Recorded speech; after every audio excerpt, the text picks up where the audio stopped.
Listo. Bueno, dando inicio a lo que es el caso clínico y posteriormente la discusión del mismo, iniciamos con la paciente.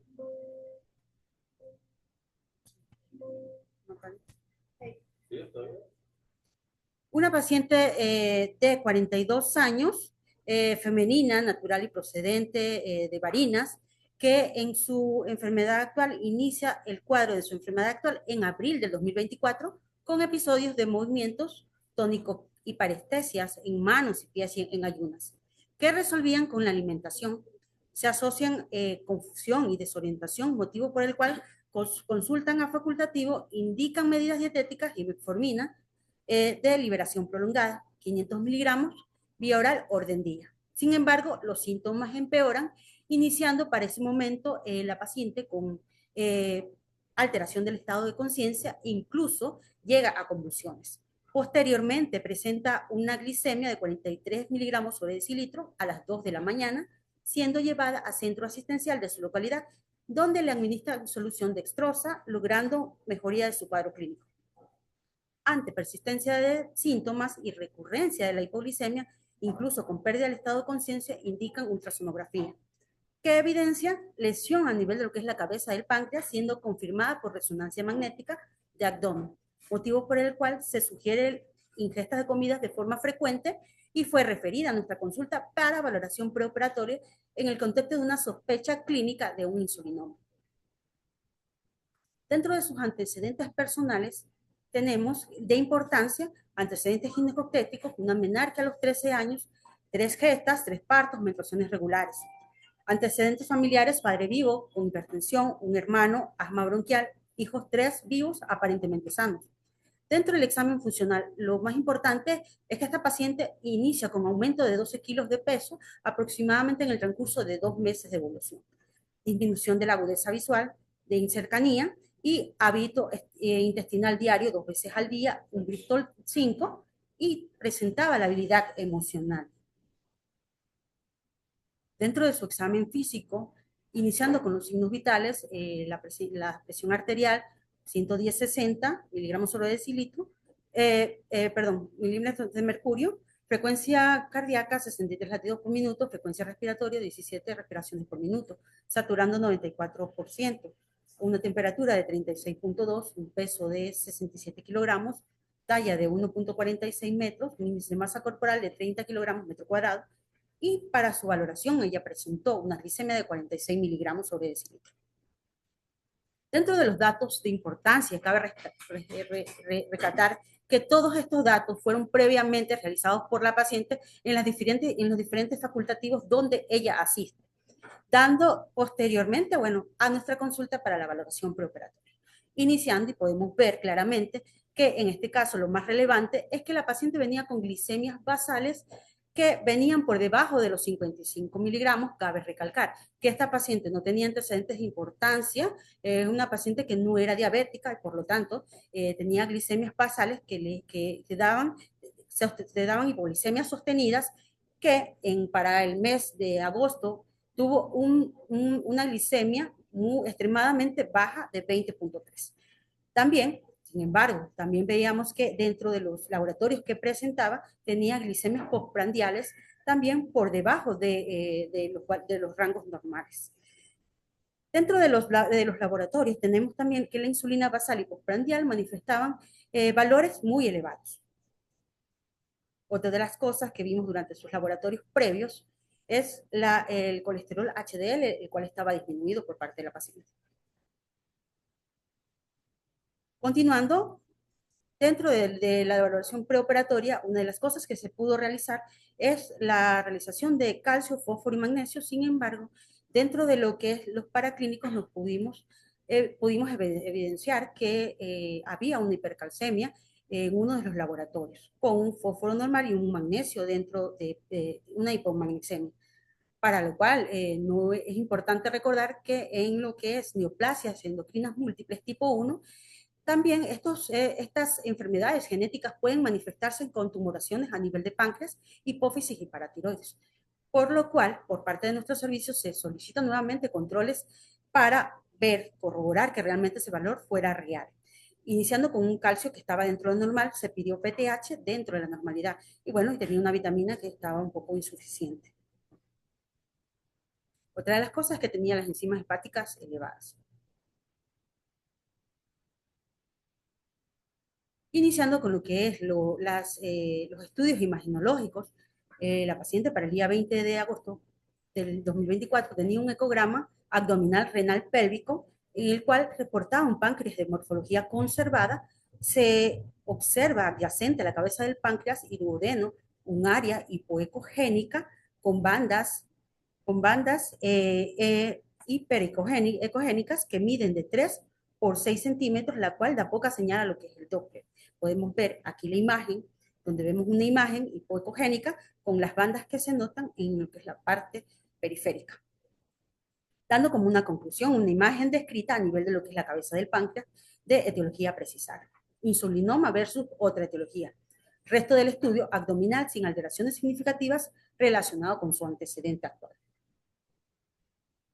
Para ese mismo mes, la paciente le solicitan resonancia magnética contrastada, reportando un páncreas de adecuada morfología y tamaño, cabeza que mide 23 milímetros, un cuerpo de 19 milímetros y una cola de 18 milímetros de diámetro. Se identifica una lesión focal en cabeza de páncreas adyacente al colédoco intrahepático de alta señal en secuencia T2, señal hipointensa en secuencia ponderante 1, mide 11 milímetros de diámetro, se homogeniza con el parénquima. En fase arterial con mayor realce, en fase venosa. Adecuado plano de clivaje con estructuras vasculares mesentéricas adyacentes. Lo que va a concluir en este es la lesión focal en cabeza de páncreas de aspecto sólido hipercaptante, considerar la posibilidad de diagnóstico de un TU endocrino por parte de lo que es el servicio de imágenes. Pero para este estudio no tenemos las imágenes correspondientes disponibles. Continuando con lo que es el estudio de la paciente, posterior a esto, le realizan una endosonografía biliopancreática. En el proceso inclinado hacia lo que es la cabeza del páncreas, presentaba una lesión de 10.7 por 8.3 milímetros, hipoecogénica relativamente homogénea de bordes definidos sin elementos vasculares en su cercanía. No se evidencia otras lesiones de parénquima pancreático, el cual tiene una ecoestructura preservada. No se evidencian adenopatías, nocitis, la vesícula no patológica, vías intra y extrahepáticas de calibre normal. En cuanto a lo que es el lóbulo izquierdo hepático, sin lesiones. Esto concluye un hallazgo compatible con lo que es un TEU de neuroendocrino en proceso uncinado hacia lo que es la cabeza del páncreas. Dentro de los otros datos obtenidos por parte de la paciente, tenemos esta imagen donde se realiza una tomografía con protocolo de páncreas en cortes tanto axial, coronal como sagital, donde podemos ver a nivel del páncreas que el páncreas se encuentra en tamaño conservado, pero presenta una lesión focal, inicialmente de bordes definidos, en el proceso uncinado de la cabeza del páncreas, que en fase simple es isodensa, es decir, que tiene la misma densidad que lo que es el páncreas. Por lo tanto, en fase simple no se puede evidenciar hasta la colocación de lo que es el medio de contraste, donde posterior al medio de contraste pudimos observar tanto en fase arterial como en fase venosa, que la voy a presentar más adelante, la lesión que es característica a nivel de lo que es la cabeza del páncreas, el cual medía de 1.25 centímetros por 1.38 centímetros. Lo vemos aquí en esta imagen correspondiente, donde podemos ver los diferentes cortes, tanto en donde vemos los cortes axiales, coronales y sagitales. Y vemos claramente esta imagen a nivel de lo que es la cabeza del páncreas, como lo podemos observar en esta tomografía. Adicionando lo que es la tomografía, con este mismo protocolo de páncreas tenemos lo que es la fase arterial, coronal y venosa, que posterior a lo que es la colocación del medios de contraste, se pudo observar una lesión claramente nodular a nivel de lo que es el proceso uncinado, de lo que es el páncreas, de bordes bien definidos en esta parte, que no solamente se observaba a nivel de lo que es la fase arterial, sino también a nivel de la fase venosa coronal. Esto en relación a lo que es la colocación del medio de contraste. Bajo este contexto, Dentro de los diagnósticos planteados, se planteó el diagnóstico de una hipoglicemia secundaria a un TU neuroendocrino de cabeza de páncreas, insulinoma, obesidad grado 1 y un colesterol HDL bajo. Es importante, antes de iniciar continuidad con la discusión del caso, presentar un poco sobre lo que es la parte de un algoritmo diagnóstico en el cual podemos corroborar que la hipoglicemia, que la paciente que nosotros acabamos de mencionar, tiene hipoglicemias recurrentes, que presentaba lo que era la triada de Whipple y que ella presentaba las glicemias por debajo de los valores normales, por debajo de 55, según el contexto de un paciente no diabético. Adicional, pues, los niveles de insulina en mis paraclínicos estaban elevados, considerándose una hipoglicemia hiperinsulinémica. Sin embargo, descartamos que fuera exógena, se trataba de una hipoglicemia hiperinsulinémica endógena, que nos conlleva a un insulinoma, con los cuales se realizó los diferentes estudios, tanto de lo que es la ecografía abdominal, posterior a la tomografía, la ecosonografía, y terminando con una resonancia magnética y una tomografía en total. Continuando, vamos a hablar sobre lo que es el tratamiento. Cuando esta paciente llega a nuestra consulta, previamente nosotros, hasta que tuviera el procedimiento quirúrgico, se manda a la paciente con dosazoxido, el cual se envía en dosis de 600 miligramos al día. Este proceso, este tratamiento inicialmente enviado era para las hipoglicemias, para tratar las hipoglicemias recurrentes, por lo cual podemos observar que en ese momento la paciente no pudo contar con el tratamiento por vía oral. Sin embargo, se dio tratamiento dietético para tratar de que no se produjera hipoglicemias en esta paciente. Ahora tenemos que dentro de lo que es el diagnóstico y lo que es el tratamiento electivo, es el procedimiento quirúrgico, netamente, el cual fue llevado el 21 de julio del 2025. En este procedimiento se realizó el procedimiento de Whipple, un procedimiento bastante complejo que se realiza cuando tenemos lesiones a nivel de lo que es la cabeza del páncreas específicamente. Hallazgos encontrados dentro del procedimiento. Esta fue una cirugía muy compleja que duró aproximadamente 8 horas.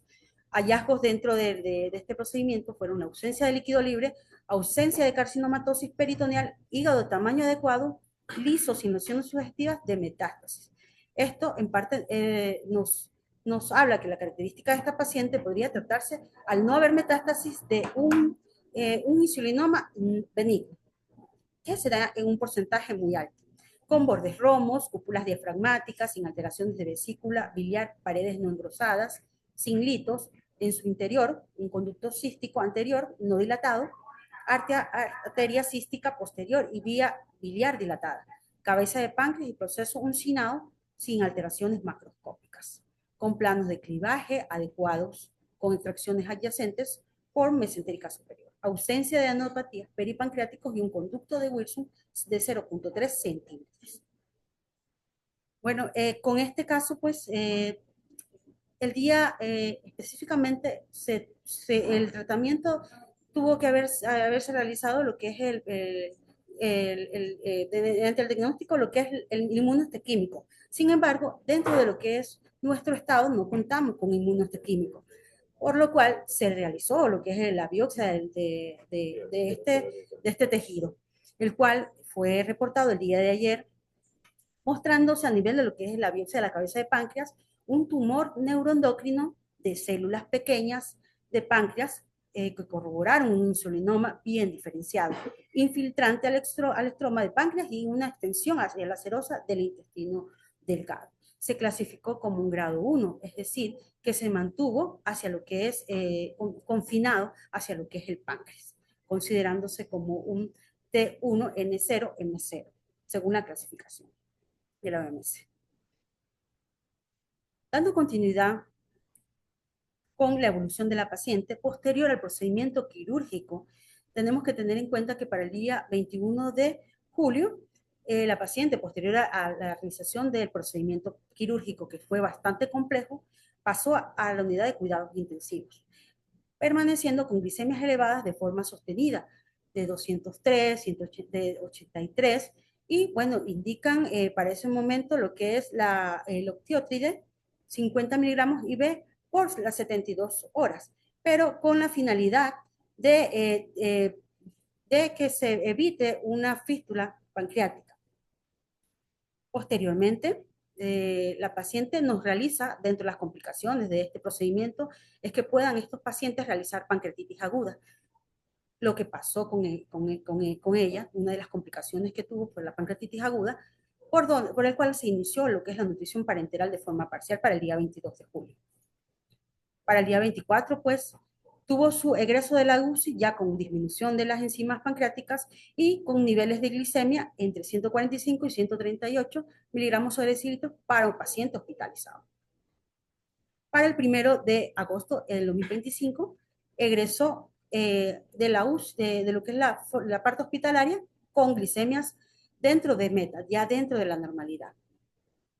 Importante corroborar que también durante la evolución tenemos que existen laboratorios paraclínicos que se dieron durante el proceso cuando se encontraba en la unidad de cuidados intensivos, donde pudimos ver que las amilasas comenzaron a aumentar los valores y posterior a eso, con el pasar de los días en la UCI, fueron disminuyendo hasta la resolución de la pancreatitis.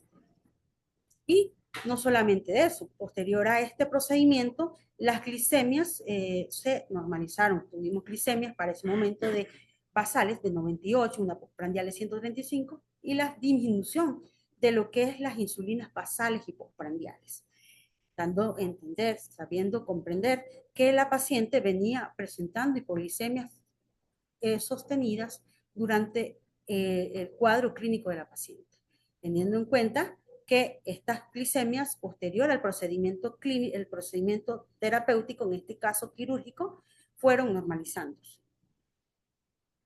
Es importante posterior voy a dar paso a mi compañero para que hable un poco sobre la discusión de este caso clínico y por qué nosotros dimos estos diagnósticos.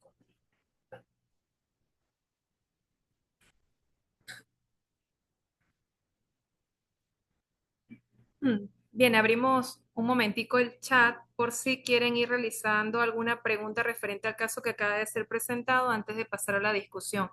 ¿Algún aspecto que consideren necesario preguntar? Estamos aquí atentos a través del chat.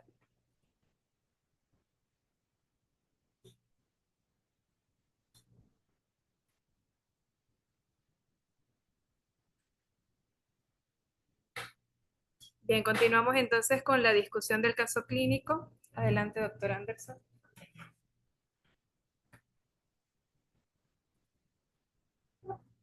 Bueno, buenas tardes para todos los presentes. Gracias por acompañarnos con este caso clínico. Una vez mencionados los aspectos más fundamentales de este caso clínico, pasaremos ahora a hacer la revisión, la discusión de caso, donde abordaremos el concepto de hipoglucemia, respuesta fisiológica ante la hipoglucemia, abordaje diagnóstico de la hipoglucemia y finalmente veremos el abordaje diagnóstico y terapéutico del paciente con hipoglucemia secundaria a tumores neuroendocrinos. Por lo tanto, a modo de concepto podemos mencionar que la hipoglucemia es una condición caracterizada por presentar niveles de glucosa anormalmente disminuidos. Estos pueden generar síntomas autonómicos o neuroglucopénicos.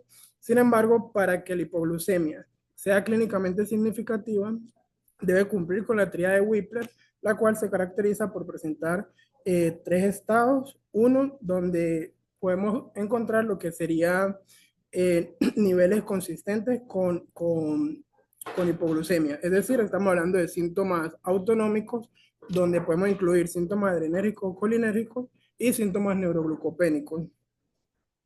Por otro lado, podemos encontrar un nivel de glucosa plasmática anormalmente disminuido y tomamos como punto de corte, ya que difiere si el adulto es un paciente no diabético, como punto de corte tomamos glicemias menores a 55 miligramos sobre decilitro, y si nos enfrentamos a un adulto diabético, glicemias por debajo de 70 miligramos sobre decilitro.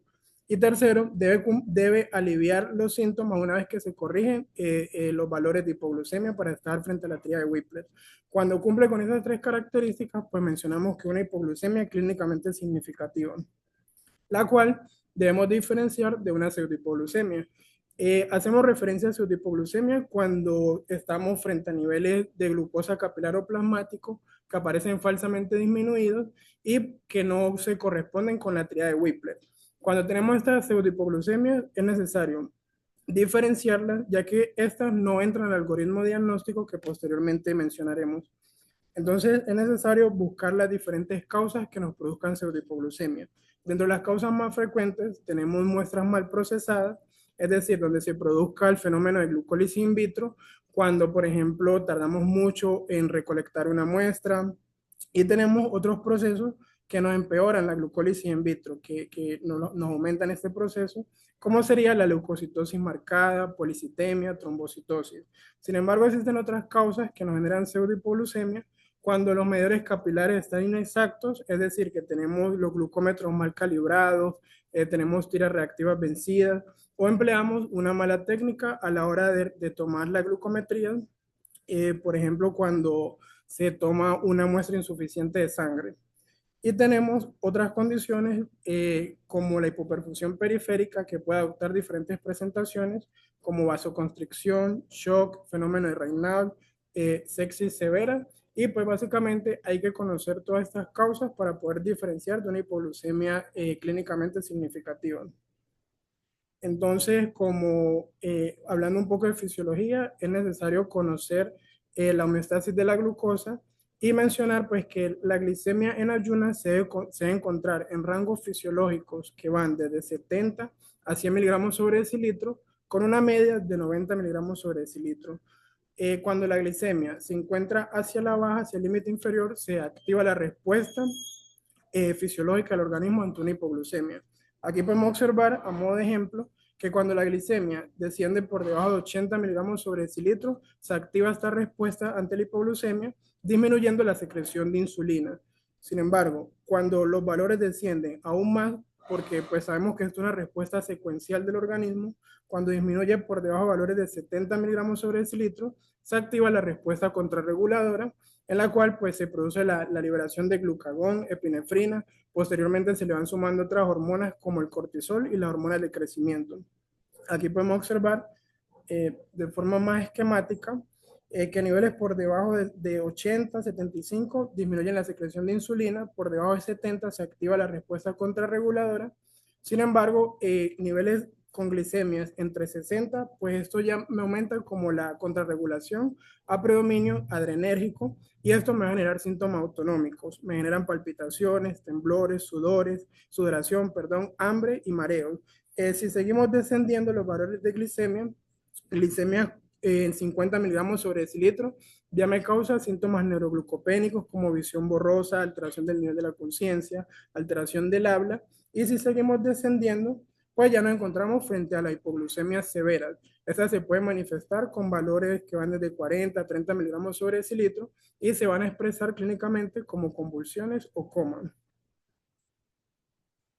Continuando, es importante clasificar la hipoglucemia atendiendo al valor operativo de los niveles de glucosa, a las manifestaciones clínicas y a la necesidad de intervención que tenga el paciente. Entonces, las hipoglucemias grado 1 podemos ver que se caracterizan por presentar niveles de glucosa que van desde 70 a 54 miligramos sobre decilitro. Esta va a tener síntomas autonómicos leves como temblor, sudoración, hambre, irritabilidad. Y pues el tratamiento puede hacérselo el mismo individuo a través de la ingesta de un carbohidrato de absorción rápida. Ya cuando tenemos hipoglucemia grado 2, nos referimos a niveles de glucosa que oscilan entre 54 y 40 miligramos sobre decilitro. Esto crea síntomas neuroglucopénicos moderados como confusión, desorientación, dificultad para concentrarse, y en este caso pues sí el paciente requiere ayuda externa, ya sea con glucagón o con la administración de dextroxan. Cuando estamos ante una hipoglucemia 3, pues nos enfrentamos ante una hipoglucemia severa con valores que van con glicemias menores a 40 miligramos sobre decilitro. Se expresa por manifestaciones severas como pérdida de la conciencia, convulsiones, y aquí pues la necesidad de tratamiento urgente. ya sea con medidas como la administración de dextrosa intravenosa o glucagón. Como consideración, es importante mencionar que nuestra paciente de forma inicial debutó con hipoglucemia grado 1, la cual pues se manifestaban con síntomas como la habilidad emocional, parestesia y mejoraban con la ingesta de carbohidratos de absorción rápida. Posteriormente los síntomas fueron empeorando, manifestándose con confusión, desorientación, dificultad para concentrarse, por lo cual pues acudía a facultativos donde se le administraba dextrosa y corregía su cuadro clínico. Continuó en el tiempo, continuaron persistiendo estos síntomas y se expresaron como hipoglucemias severas, hipoglucemia grado 3, manifestadas con glicemias que fueron censadas en valores entre 42, 20 miligramos sobre decilitro, presentó convulsiones y pérdida de la conciencia, por lo cual pues acudió al centro de salud y se le inició el algoritmo diagnóstico. Entonces, cuando hablamos de las consecuencias de la hipoglucemia, es necesario mencionar que la hipoglucemia tiene complicaciones a corto plazo, a mediano plazo y a largo plazo.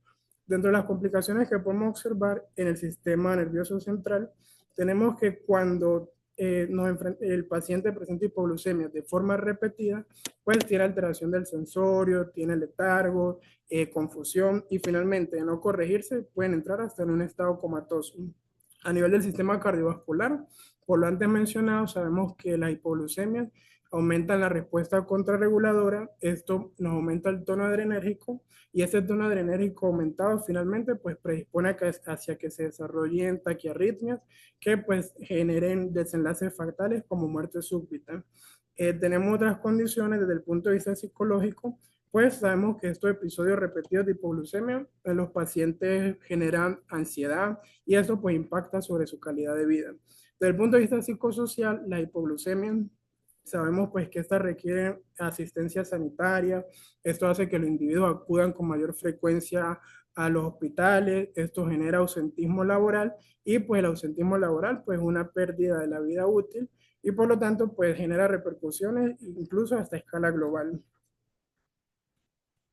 Entonces, cuando nos enfrentamos a un paciente con hipoglucemia, en cuanto a su abordaje, es importante encasillarlo en un grupo correspondiente. Tenemos dos grandes grupos donde encontramos a los individuos enfermos o en tratamientos farmacológicos y tenemos al individuo aparentemente sano. Cuando tenemos un individuo enfermo en tratamiento farmacológico, básicamente la historia clínica pues nos va a permitir encasillarlo en este grupo.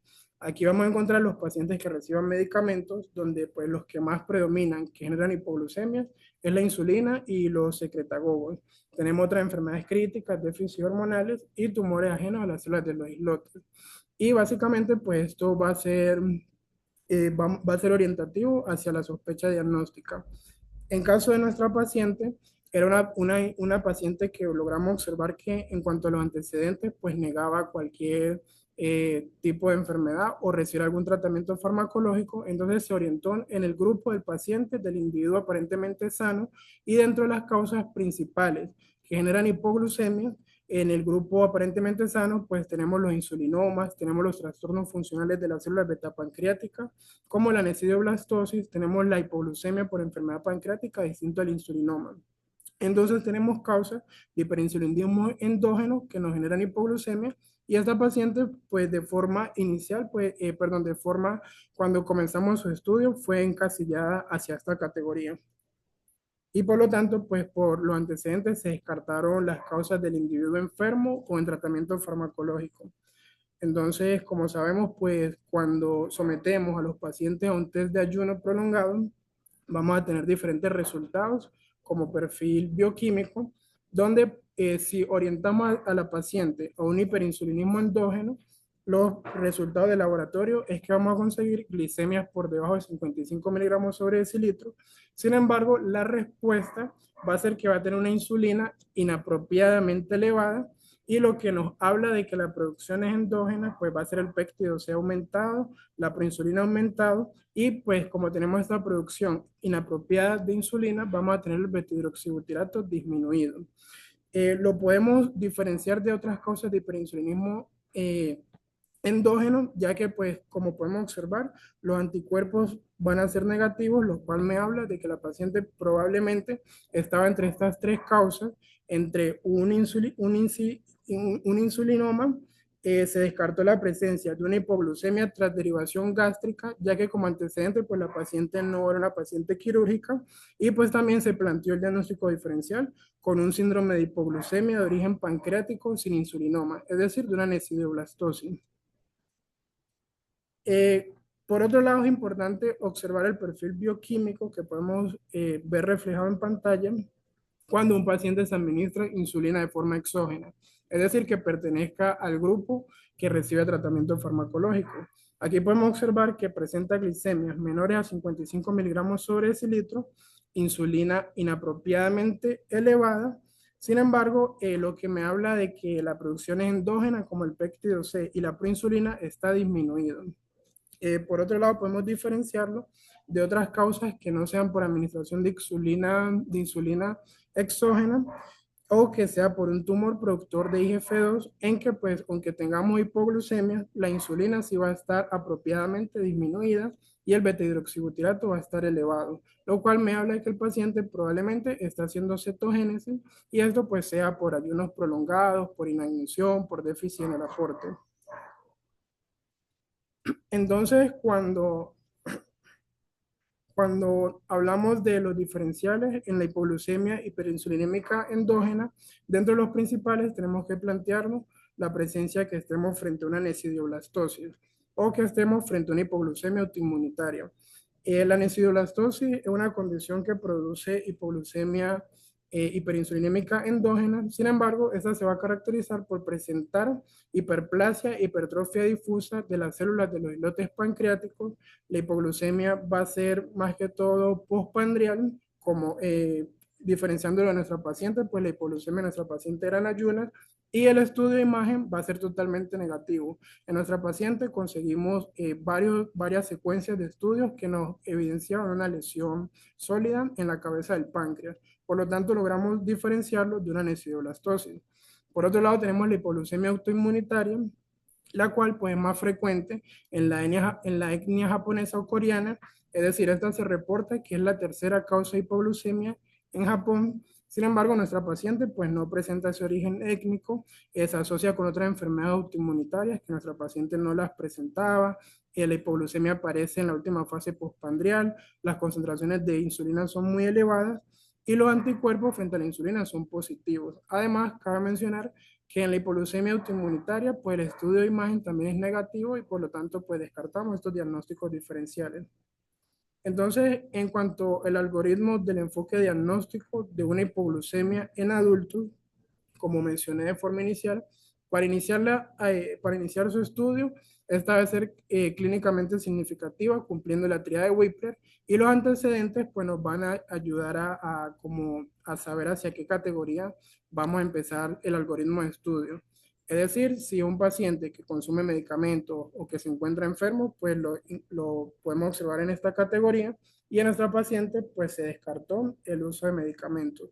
Entonces nos quedan dos escenarios posibles en el cual el paciente pues tenga una hipoglucemia en ayunos o una hipoglucemia postprandial. En nuestra paciente las hipoglucemias eran predominantemente en ayunas y por lo tanto se descartó la hipoglucemia postprandial y nos fuimos hacia el algoritmo de la hipoglucemia en ayunas. Cuando tenemos una hipoglucemia en ayunas, la prueba gold estándar es realizar un test de ayuno prolongado de 72 horas. Sin embargo, en nuestra paciente no fue necesario realizar este test de ayuno prolongado de 72 horas, ya que ella presentaba hipoglucemias espontáneas que fueron documentadas.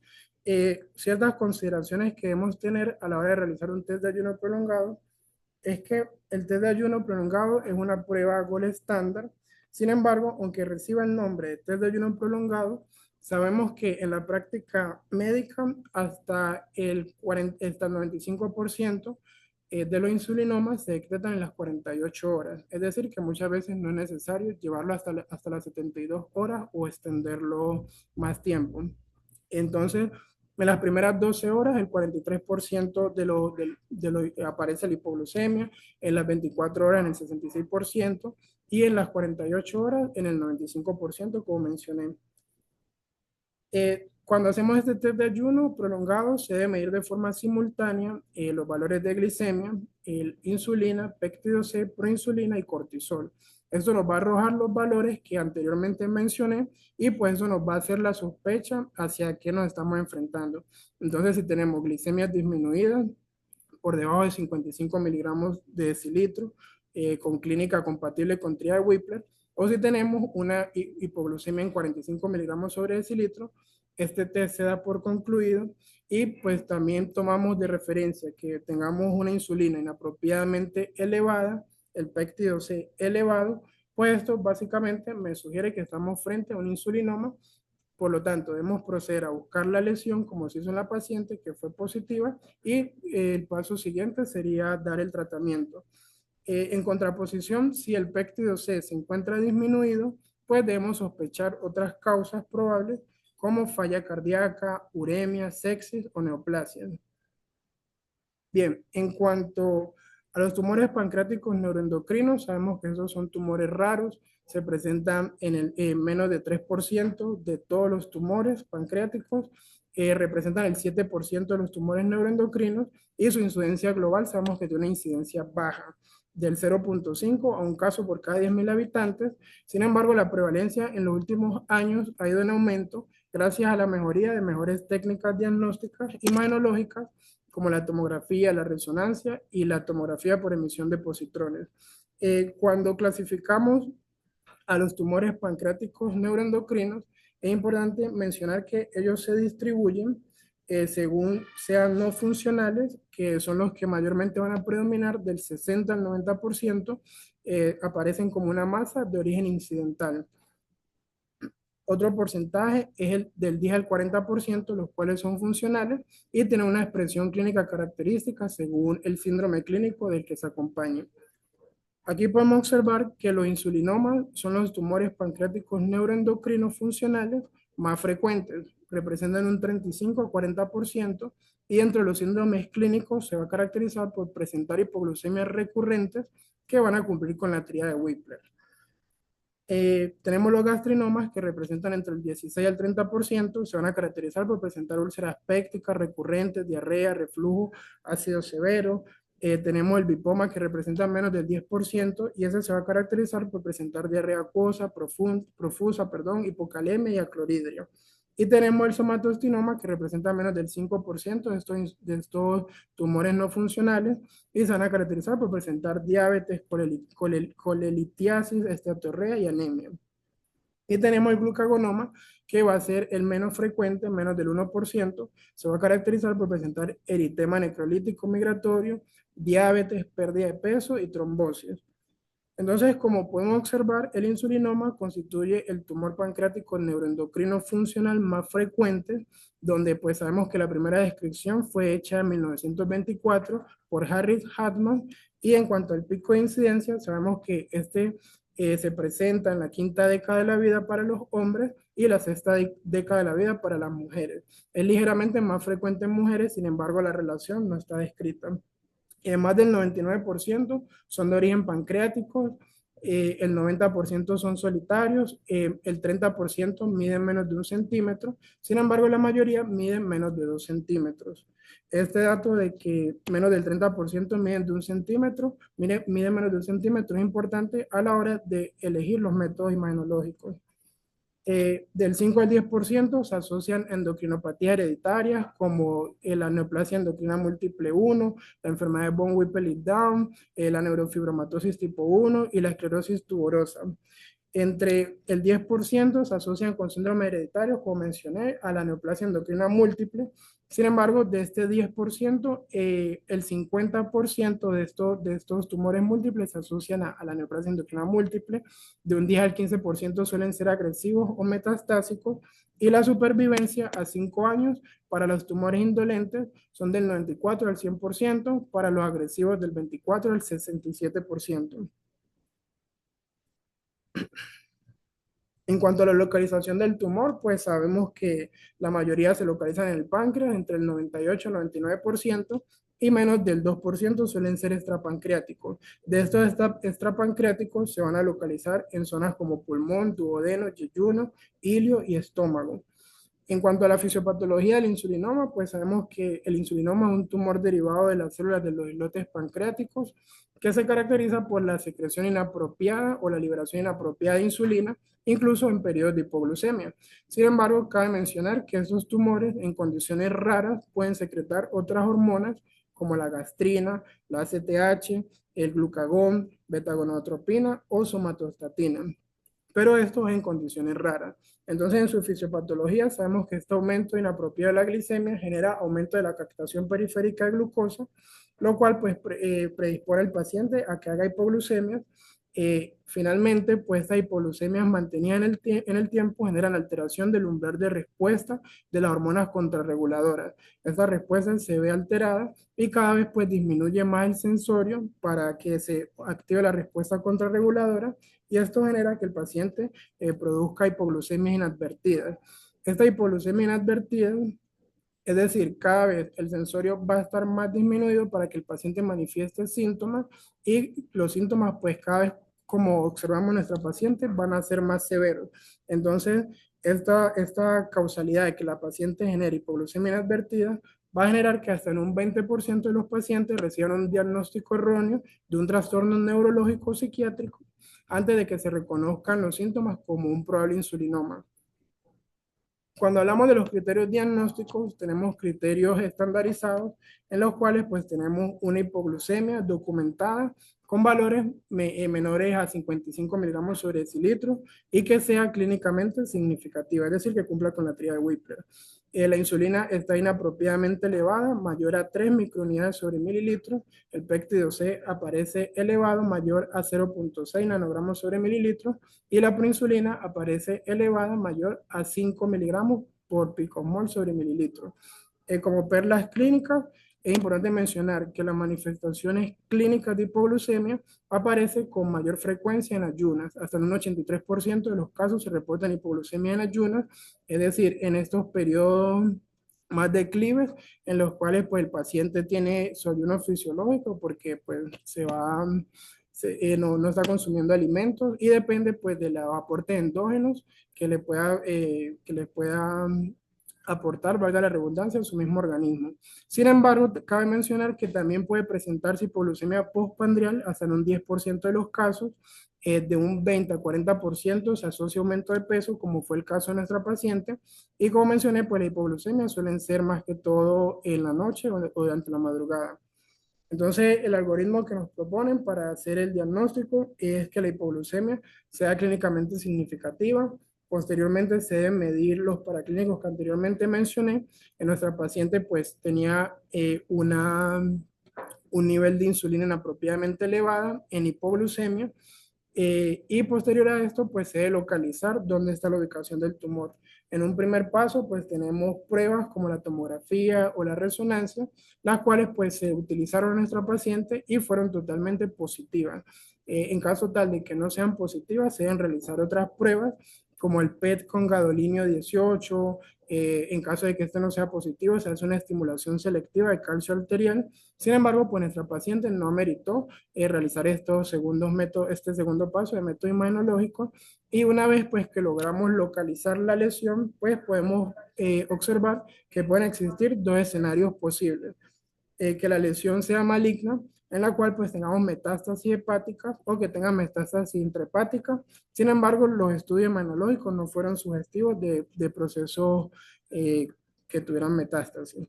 Entonces nos fuimos al segundo escenario, en el cual el insulinoma era benigno.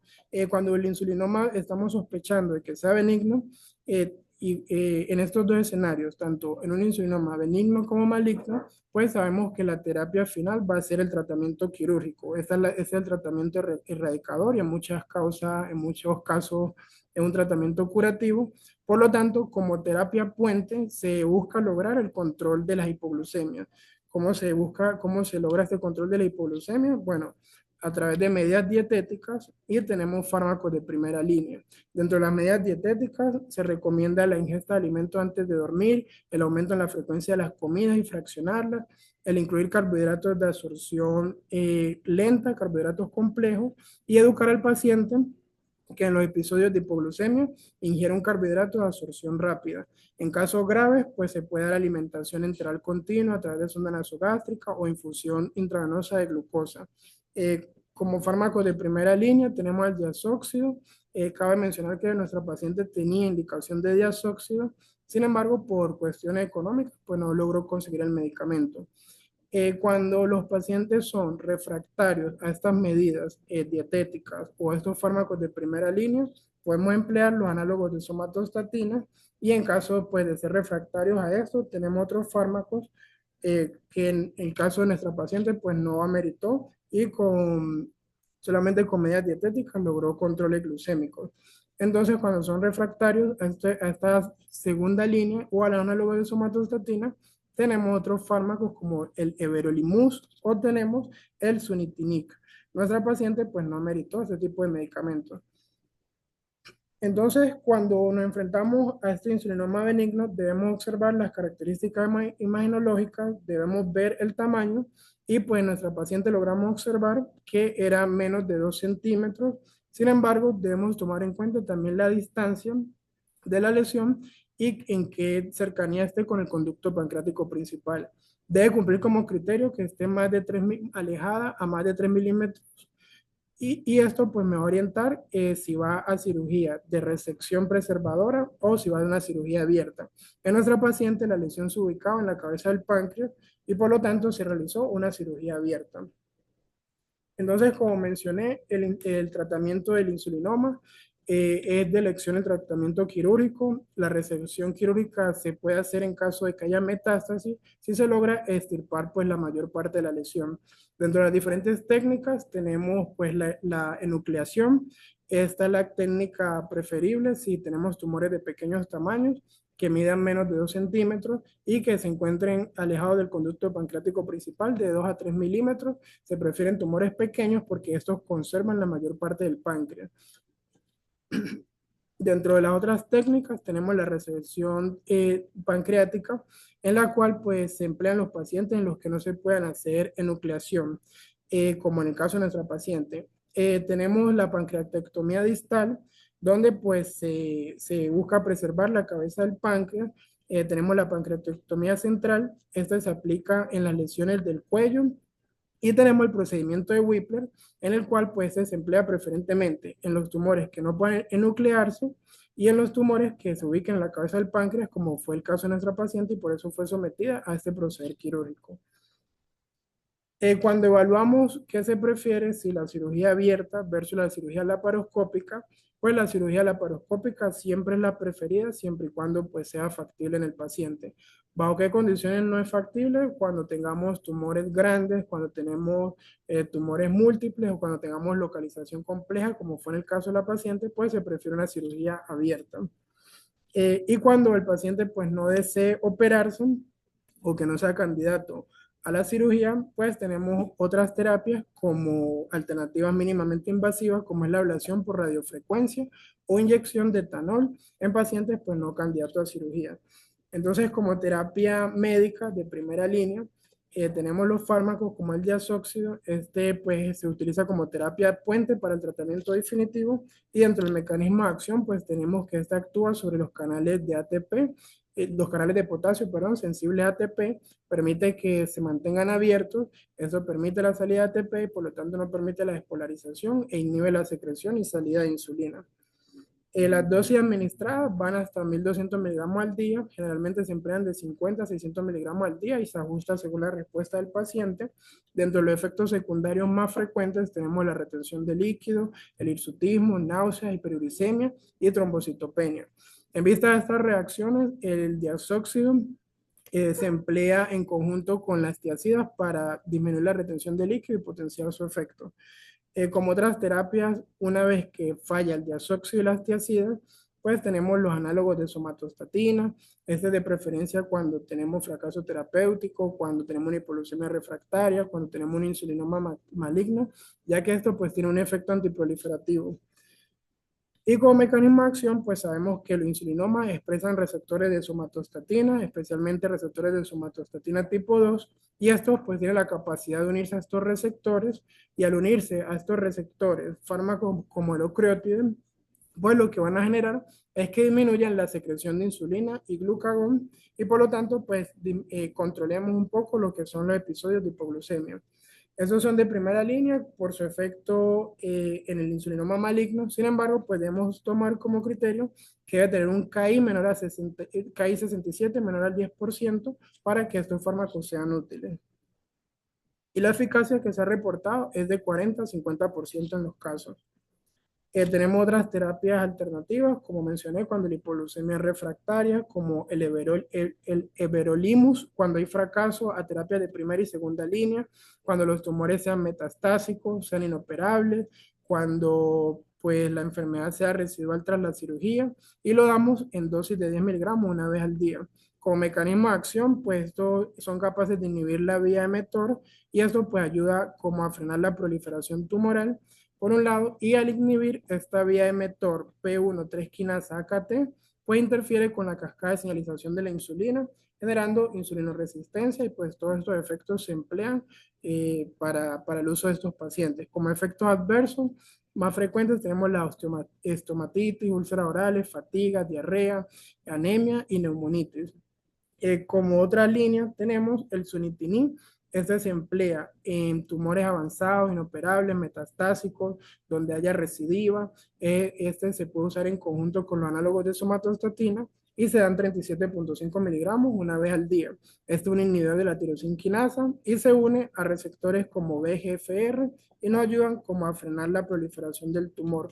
Dentro de los efectos frecuentes que más se describen de este fármaco, tenemos pues las manifestaciones cardiovasculares, donde se observa la hipertensión, la disfunción ventricular, puede dar hipotiroidismo adquirido o alteraciones hematológicas como anemia, leucopenia, trombocitopenia. Y actualmente pues tenemos otra alternativa, la cual pues está en estudio. Tenemos el Apelisic. Este es un fármaco que pertenece a la familia de los inhibidores de la fosfatidilinositol 3-cinasa y básicamente este fármaco fue diseñado con la finalidad de la terapia oncológica dirigida. Su objetivo es bloquear la vía mTOR.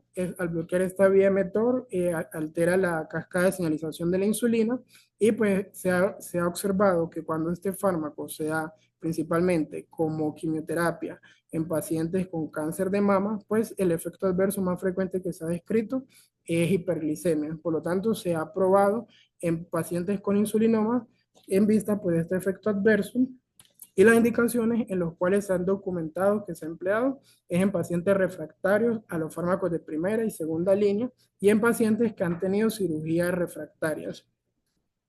La dosis habitual, como dosis oncológica, tenemos de 200 a 300 miligramos al día. Sin embargo, en los reportes de casos clínicos se han administrado en pacientes dosis bajas, 50 miligramos al día, en promedio de 50 a 125 miligramos al día. Y pues las reacciones adversas que se han evidenciado son reacciones adversas leves como cefaleas ocasionales, alopecia.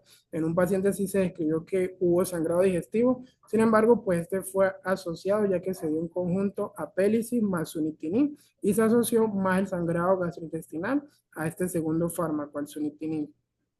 Por lo tanto, se concluyó que la pélisis a dosis baja es un fármaco bien tolerado que controla las hipoglucemias generadas por tumores, que reducen sostenidamente las hipoglucemias graves, los efectos adversos fueron leves y manejables. Sin embargo, pues dentro de las barreras que encontramos es la dificultad para adquirir este medicamento, pero es una alternativa terapéutica prometedora frente a estos pacientes. Por otro lado, pues se concluyó que se requieren más estudios para confirmar la eficacia y la seguridad a largo plazo de este medicamento. Sin embargo, pues abre la puerta a la posibilidad de un nuevo medicamento que se incluya dentro de estas terapias. En cuanto al plan de los pacientes con insulinoma, pues sabemos que no tenemos directrices estandarizadas por las guías. Nos sugieren pues que el tratamiento debe ser personalizado, que si nos enfrentamos a un tumor que se asocie a una neoplasia endocrina múltiple, la clínica Mayo logró evidenciar que la recurrencia puede ser de 7 a 10 años. Por lo tanto, ellos nos sugieren como tamizaje, pues que si el paciente presenta un nuevo episodio de hipoglucemia posterior a la cirugía, En este caso, pues sí están bien indicados los estudios imagenológicos para descartar que nos encontremos frente a una posible recidiva. La ADA no emite ningún tipo de tamizaje específico, nos menciona que igual debemos individualizarlo por el riesgo de que estos pacientes pues, puedan desarrollar diabetes asociada a otras causas. Por lo tanto, podemos concluir que el insulinoma, el tumor pancreático neuroendocrino más frecuente, causa hipoglucemia en ayunas, generalmente de naturaleza benigna. El diagnóstico pues requiere ser sometido bajo ese abordaje que mencionamos anteriormente, descartando otras posibles causas. Un pequeño número se asocia a endocrinopatías, la cirugía del tratamiento de elección para esos tumores malignos y estos tienen pues buen pronóstico si se logra la resección completa. Empeora un poco el pronóstico cuando nos enfrentamos a tumores malignos o con metástasis, especialmente hepática, y pues el seguimiento a largo plazo pues requiere un manejo multidisciplinario donde incluyamos a genetistas, internistas y endocrinólogos. Por su atención, muchas gracias.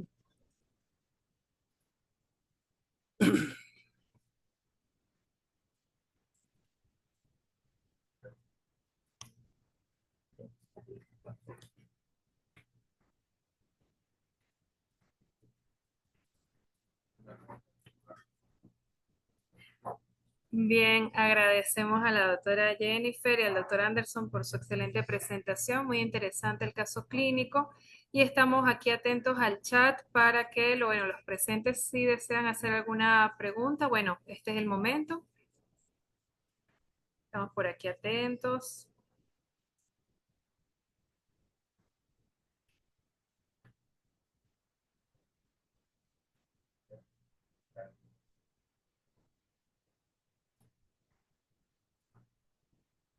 Bueno, parece que quedó todo muy claro. Chévere, nuevamente agradecerles a todos por su presencia y le voy a conceder la palabra al doctor Roal.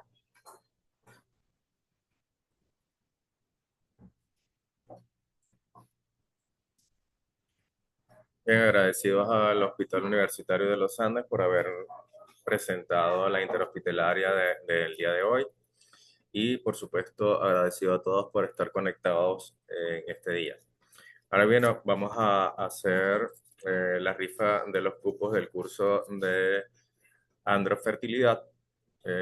Aquí tengo los papelitos para que no digan que estoy inventando nada. Una mano inocente, por favor, aquí tengo a Jennifer. Para que agarre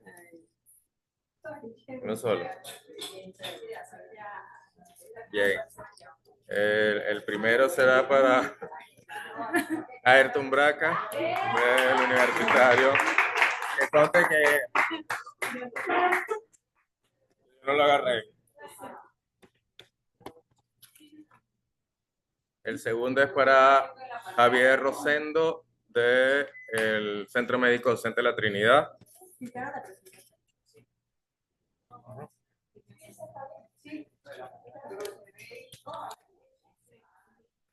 El tercero es para María Teresa González, del Hospital Vargas. Y queda el último cupo, que sería para Belsander Náñez, del Hospital de Valencia. Entonces, bueno, muchísimas gracias a todos por haber estado conectados.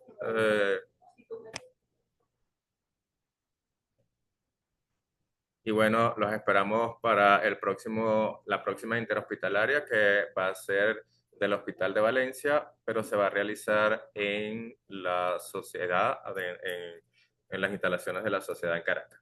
Bueno, hasta luego. Muchísimas gracias a todos.